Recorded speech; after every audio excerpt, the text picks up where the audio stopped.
ঈদ উল ফিতরের নামাজি ভাইদের প্রতি একটি বিশেষ ঘোষণা। এত দ্বারা পবিত্র মাহে রমজান জুড়ে 30টি রোজা শেষ হয়ে যাচ্ছে।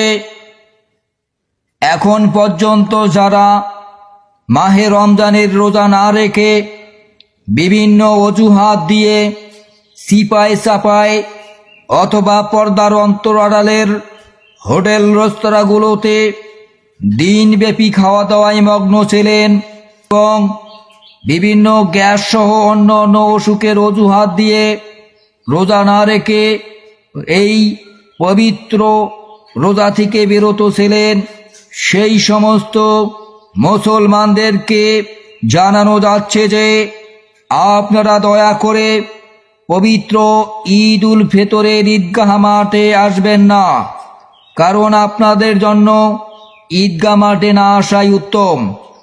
আপনারা ঈদগাহ মাঠে এসে প্রকৃত নামাজীদের জন্য জায়গা সংকটে ফেলবেন না।